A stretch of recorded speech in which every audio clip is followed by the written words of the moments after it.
Imagine descobrir que quase metade das empresas com a melhor governança do país simplesmente não gera dinheiro suficiente para pagar as contas do mês.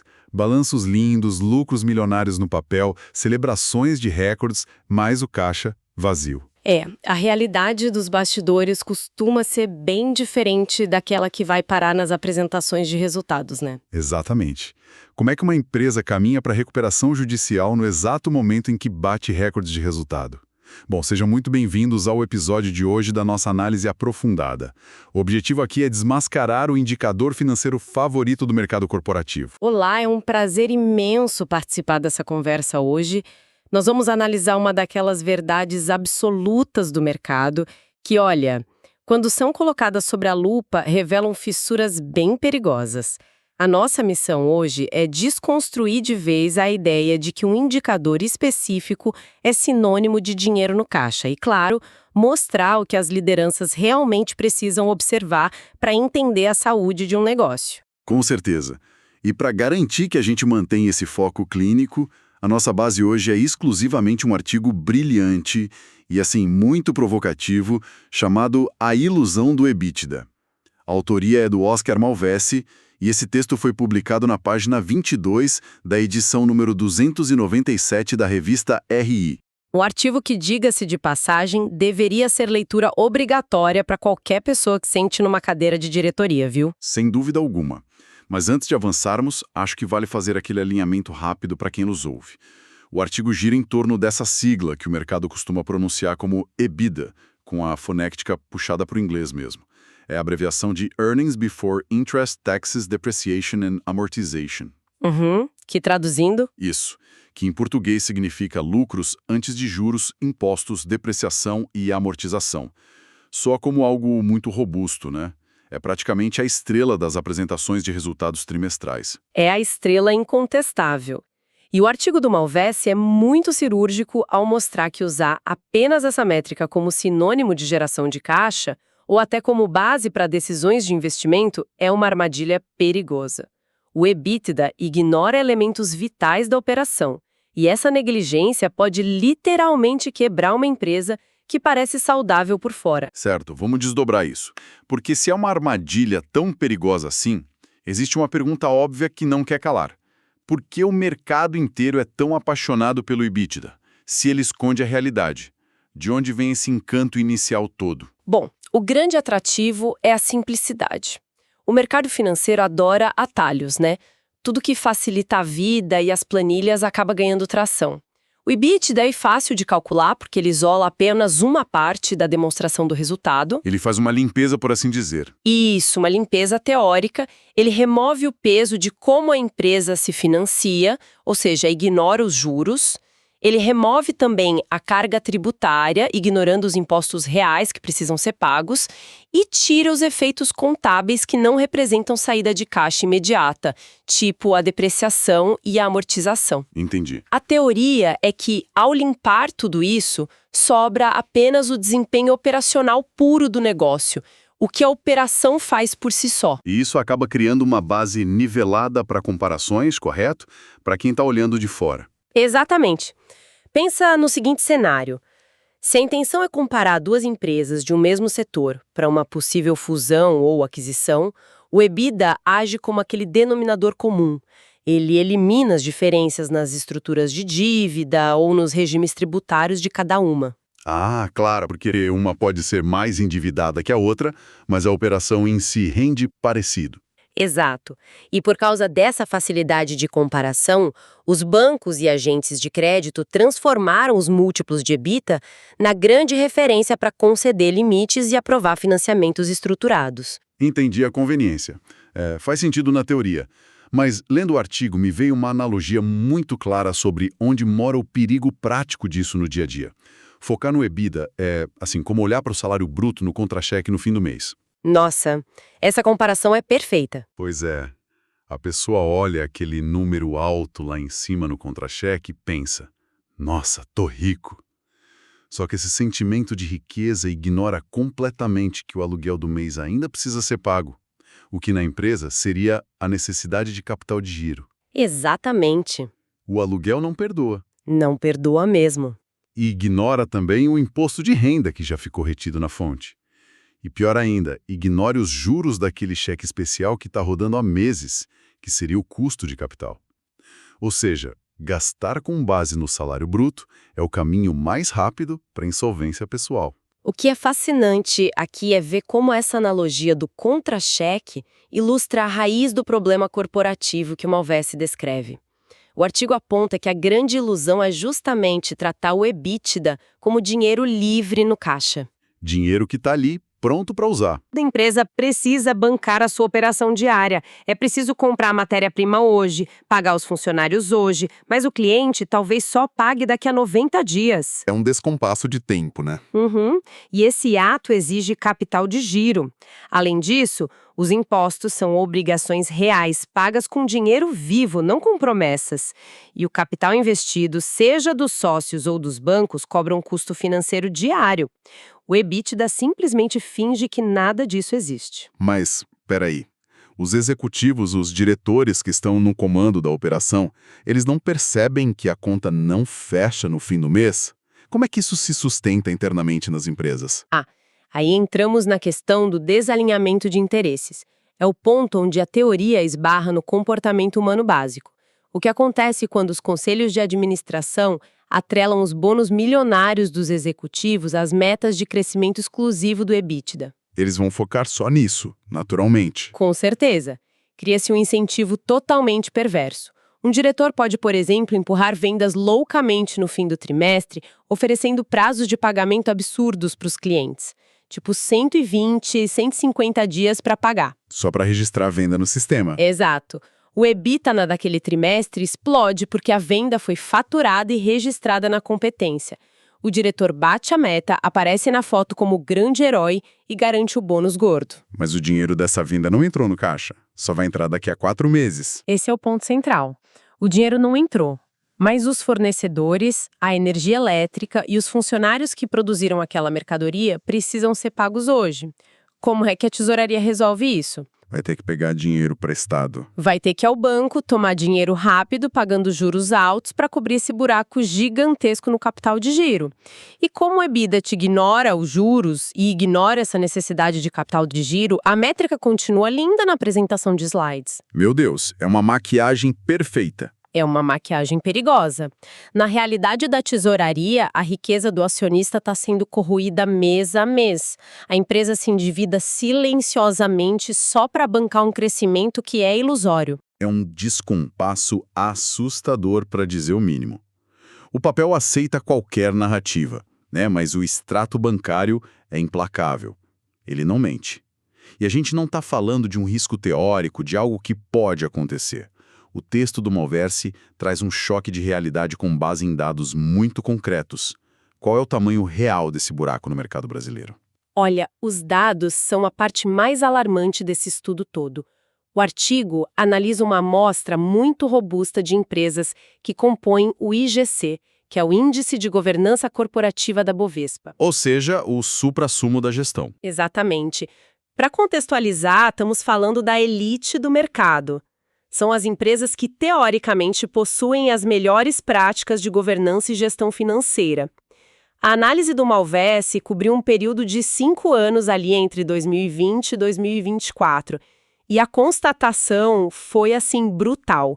43% dessas empresas não conseguiram gerar caixa suficiente sequer para pagar o seu endividamento de curto prazo. Pera, 43%, isso é quase metade da amostra. Quase metade. Quase metade das empresas com selo de excelência em governança não gera oxigênio suficiente na própria operação diária para pagar as dívidas que estão vencendo ali no curto prazo.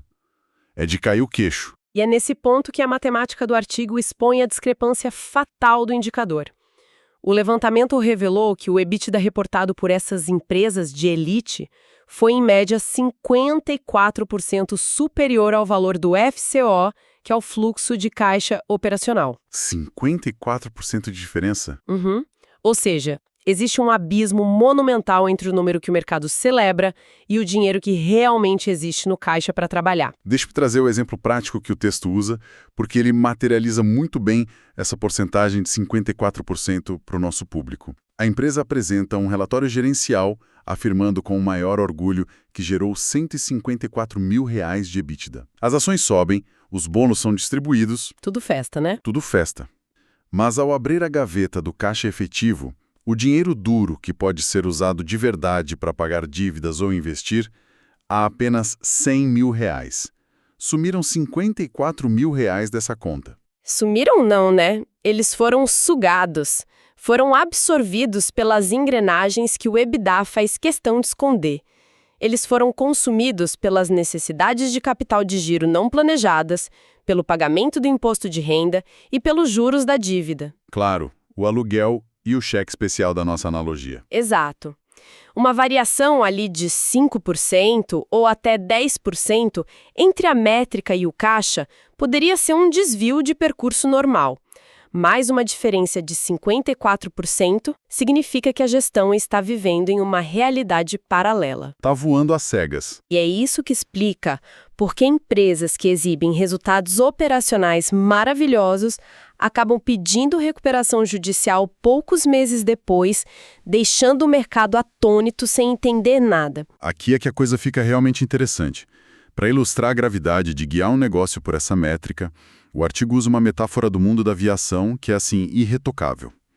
Pensemos num piloto comercial de um grande jato, encarregado de cruzar o Oceano Atlântico à noite. O painel do avião tem radar meteorológico, altímetro, horizonte artificial, tudo para garantir um voo seguro. Todos os instrumentos necessários. Isso. Mas o piloto decide simplesmente ignorar todo o painel e guiar a aeronave inteira olhando apenas para um único relógio que marca a rotação do motor, que seria o nosso EBITDA. O risco de colisão não é uma possibilidade, é uma certeza estatística. Uma colisão iminente. Pilotar uma operação complexa olhando só para o EBITDA é ignorar a altitude e a tempestade que está logo ali na frente. Mas isso levanta uma dúvida enorme e aqui eu preciso fazer o papel de advogado do diabo por um instante. Se essa visão é tão míope, se o risco de uma reputação judicial é tão claro e os dados provam matematicamente essa ineficiência, como é que os credores, os grandes bancos e os analistas super qualificados continuam aceitando isso? Por que eles ainda amarram contratos de dívida, os famosos covenants, baseados no EBITDA? O mercado não é inocente para voar com um piloto cego. Onde está a pegadinha? Essa é talvez a maior contradição do mercado financeiro atual. E a resposta passa muito pela inércia institucional e, claro, pelo conforto que as narrativas de crescimento rápido proporcionam. Como assim conforto? É que analisar o EBITDA é rápido, é padronizado. O mercado, os agentes financeiros, muitas vezes preferem comprar a história de um crescimento acelerado de receita e de margem, porque isso atrai investidores especulativos e valoriza a ação no curtíssimo prazo. Existe uma aceitação perigosa dessas narrativas. É o famoso canto da sereia. Ou seja, a ilusão atende perfeitamente aos interesses de quem quer lucrar rápido com a alta das ações hoje, mesmo sabendo que a empresa vai pagar uma conta caríssima lá na frente. Exatamente. Troca-se a sustentabilidade econômica real, que exige disciplina, que exige paciência e uma gestão de caixa rigorosa, pela ilusão de um crescimento que muitas vezes destrói o valor da própria companhia a médio prazo. E a conta chega. A conta sempre chega. Os bancos continuam usando múltiplos de EBITDA por ser o padrão histórico, o jeito que sempre foi feito. Mas a fatura dessa negligência está batendo na porta através de sucessivas crises de liquidez e necessidades desesperadas de refinanciamento no mercado. Certo. Então, se acabamos de estabelecer que o relógio quebrado de EBITDA não serve para guiar o avião com segurança, a pergunta lógica é: qual é o painel de instrumentos correto? Se a sobrevivência de curto prazo não está refletida ali, para onde as lideranças e os fundadores devem olhar todos os dias? A resposta técnica e gerencial do Malvese para isso é o fluxo de caixa operacional, o conhecido FCO. Essa é a bússola que aponta o verdadeiro norte financeiro da operação. E o que faz o FCO ser tão superior na gestão do dia a dia? Ao contrário do EBITDA, que olha de forma isolada e higienizada para a demonstração de resultados, a DRE, o FCO obriga a integração entre a DRE e o balanço patrimonial da empresa. Deixe-me ver se compreendi bem a mecânica disso. A DRE mostra o que a empresa diz que vendeu e lucrou no período, certo? Mas o balanço patrimonial é a fotografia real do que a empresa tem de bens, direitos e principalmente obrigações naquele exato instante. O FCO, então, faz a ponte entre a promessa da venda lá da DRE e a realidade dura do que tem na conta bancária no estoque hoje. Nossa, essa é a leitura perfeita, é exatamente isso. Ao cruzar essas duas dimensões, o FCO revela a liquidez verdadeira da empresa. Ele não aceita de jeito nenhum o registro de uma venda com prazo de 120 dias como um lucro imediato, sem cobrar o preço disso no capital de giro. Ele não deixa passar. Não deixa. O FCO expõe a ferida na hora. Ele demonstra matematicamente se a operação básica da empresa, aquele dia a dia de comprar, produzir e vender, consegue gerar dinheiro vivo suficiente para se bancar e ainda pagar os impostos e os juros devidos. Ele bota o dedo na cara da operação. Coloca assim. No fundo, ele responde a pergunta mais crítica de todas para quem está no comando. A empresa consegue financiar o próprio crescimento com as próprias pernas ou virou completamente refém do banco? Então, o que tudo isso significa na prática da cultura corporativa? Pensando de novo no exemplo daquele diretor que dava 120 dias de prazo só para garantir o bônus de EBITDA, se a métrica de avaliação dele e da equipe muda para o FCO, isso funciona como uma espécie de freio de arrumação moral na companhia, não é? Com certeza, muda tudo. Ele vai pensar 2 vezes antes de estourar o capital de giro, porque o prazo alongado vai destruir o FCO do trimestre e, consequentemente, o bônus dele vai desaparecer. Essa mecânica de mudança de comportamento faz sentido na visão do artigo. Faz total sentido. É o principal ganho de adotar o fluxo de caixa operacional como métrica principal. O artigo lista vantagens cruciais que o FCO traz para a governança como um todo. A primeira delas é justamente instituir essa rígida disciplina financeira nos gestores. O bolso pesa, a atitude muda. O comportamento muda porque o incentivo muda, né? A partir dessa disciplina imposta pelo FCO, os recursos são otimizados naturalmente. Em segundo lugar, o FCO escancara a necessidade real de capital de giro. Fica transparente para todo mundo na mesa. Fica cristalino o impacto que cada dia a mais de prazo concedido a um cliente ou cada dia a menos negociado com o fornecedor causa no oxigênio da empresa. Não tem como esconder o rombo. Isso tira aquela subjetividade chata das reuniões de diretoria.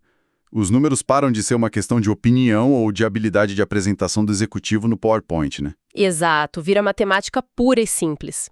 Além de revelar essa verdade financeira sem maquiagens, o FCO serve como instrumento estratégico, super robusto para a tomada de decisões. Como existe clareza sobre o caixa real, também é possível fazer um planejamento tributário muito mais eficiente, muito mais enxuto. Entendi. E no fim das contas, o FCO usa decisões que criam competitividade verdadeira no mercado. A empresa passa a crescer baseada em fundamentos sólidos, suportando até testes de estresse econômico, em vez de ficar apenas desfilando números bonitos que na primeira crive de crédito desmoronam como um castelo de cartas. Isso soluciona de forma elegante o problema da sobrevivência e da operação diária ali no chão de fábrica. O oxigênio do curto prazo é o FCO ponto final. Mas nós sabemos muito bem que o planejamento estratégico de quem nos ouve vai bem além do mês a mês. Tem que olhar para o horizonte, né? Exato. Para se manter relevante e crescer, uma operação precisa comprar máquinas novas, precisa construir novas fábricas, adquirir tecnologia de ponta. É o que o mercado chama de investimentos de capital, o famoso CAPEX. E aqui a análise do texto entra em uma nova fronteira, que é fascinante. Como é que se garante que o dinheiro pesado investido no longo prazo não seja também guiado pela velha ilusão de inflar o EBITDA no futuro? Olha, esse é o divisor de águas entre sobreviver raspando e prosperar de verdade. É plenamente possível que uma companhia apresente um crescimento agressivo de EBITDA ano após ano e, paradoxalmente, esteja destruindo todo o valor do negócio ao longo desse tempo. Espera, como assim? Crescer e destruir valor ao mesmo tempo? Isso soa bem contraintuitivo para quem gera um negócio. Parece, né? Mas a mecânica é bem simples de entender. Para fazer o EBITDA crescer de forma rápida, muitas vezes exige-se um volume colossal de investimentos, que é o CAPEX que você citou. Se o retorno que esse novo investimento traz for menor que o custo do dinheiro que a empresa pegou emprestado para investir, a operação está, na prática, queimando a riqueza dos acionistas, mesmo faturando muito mais. Ah, claro, a conta do juro come o lucro novo. Para evitar cair nesse poço sem fundo, os líderes precisam recorrer a duas métricas fundamentais que o artigo cita com muito destaque.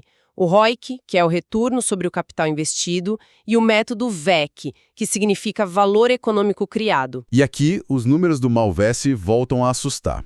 O artigo divide aquela mesma amostra de empresas com alta governança em dois grupos bem distintos: as empresas que criam valor e as empresas que destroem valor.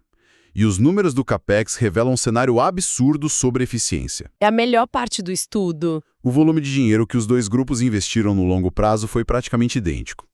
Ambos os grupos gastaram ali na casa dos 680 bilhões de reais em CAPEX no período analisado. O esforço financeiro de captação foi exatamente o mesmo. Mas o resultado prático desse esforço, bom. A diferença na eficiência da alocação desse capital é brutal.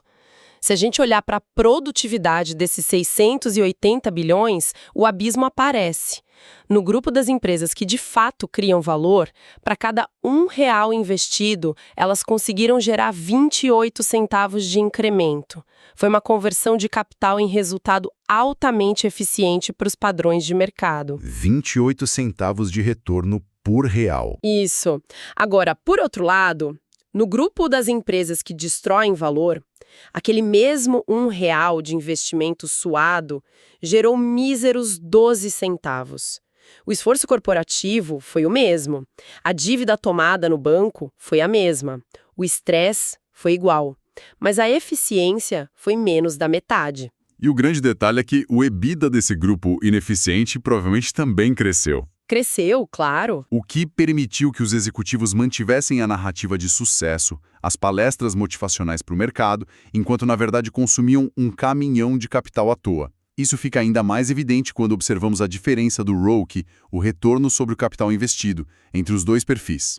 As empresas que criam valor entregaram um ROIC muito robusto, de 14,4%. Já as empresas que destroem valor amargaram um ROIC de parcos 4,2%. Isso não é a prova matemática definitiva de que investir muito dinheiro definitivamente não significa investir bem? É a prova cabal. Se a gente conectar isso com o cenário maior das taxas de juros e do custo de oportunidade no Brasil, a resposta é muito categórica. Um ROIC de 4,2% é praticamente a prova do crime da ineficiência gerencial. Nossa, prova do crime é forte. Mas é verdade. Mas é. Pensa na realidade brasileira. Um retorno de 4,2% em uma operação super complexa não paga sequer o custo da dívida bancária mais simples, muito menos remunera o risco alto que o acionista está correndo. É a mesma lógica de tomar um empréstimo no banco pagando, digamos, 12% ao ano para investir em um projeto interno que só te rende 4%. A conta é insustentável. O buraco só aumenta a cada ciclo. Exato. A receita pode triplicar, mas a empresa fica cada vez mais pobre e cada vez mais endividada. A roda gira cada vez mais rápido, mas a empresa está afundando na lama sem perceber. É a maquiagem da ineficiência operacional bem escondida sob o manto do crescimento do EBITDA. Exatamente.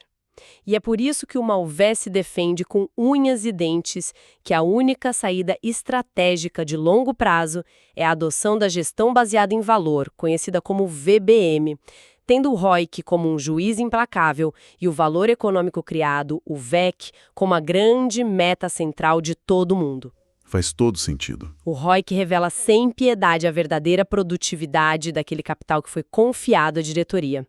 Sem usar essa lente de aumento, as empresas continuam, assim, alimentando ciclos de balanços inflados, subsidiados por um endividamento que, bom, uma hora ou outra cobra a conta. E a conta costuma vir em forma de recuperação judicial, arrastando fornecedores e funcionários junto. Infelizmente, é o que mais vemos. Bom, para amarrar a nossa jornada de reflexões de hoje, a velha máxima de que o caixa é rei nunca foi tão atual e tão necessária. Aquele indicador favorito e muito simplificado, o EBITDA, ele tem lá o seu valor para análises superficiais de mercado, ou para um filtro inicial. Mas gerenciar os rumos de milhares de funcionários e o capital sagrado dos acionistas, usando ele como único guia, é, voltando à nossa metáfora da aviação, voar no escuro com os instrumentos quebrados em plena tempestade. É pedir para cair. E é pedir para cair. A verdadeira liquidez e o termômetro de sobrevivência da operação estão no fluxo de caixa operacional. E o passaporte para o futuro, aquilo que garante que a expansão de hoje não será a falência de amanhã, está no acompanhamento muito rígido do ROIC e do VEC. Crescer destruir o valor não é estratégia agressiva de mercado, é pura imprudência financeira mesmo. Uma síntese simplesmente perfeita do texto. E sabe de uma coisa? Isso levanta uma questão final super importante para quem nos ouve pensar a respeito durante a semana. É algo que vai muito além das planilhas contábeis e toca na própria natureza humana e na governança corporativa. Qual seria a provocação? Olha só, se a matemática financeira, pesquisas acadêmicas super rigorosas e a realidade dolorosa de tantas empresas já provam há tantos anos o perigo extremo de atrelar bônus e decisões estratégicas a indicadores ilusórios, será que a imensa resistência em mudar essas métricas dentro dos conselhos de administração é realmente só falta de conhecimento técnico? Boa pergunta. Ou será que existe uma conveniência imensa, um conforto em manter viva a ilusão do crescimento a qualquer custo, apenas para manter as ações em alta e os bônus milionários garantidos ali no curto prazo?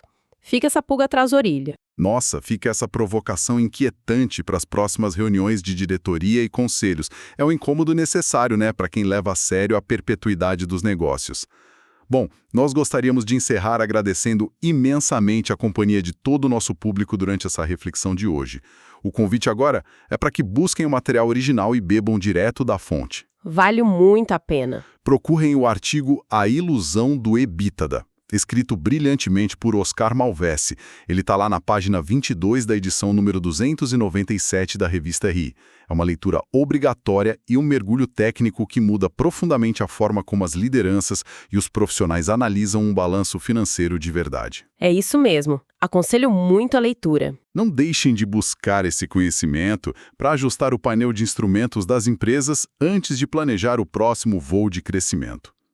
Esperamos contar com a audiência de todos no próximo episódio da nossa análise aprofundada. Até lá e bons negócios a todos!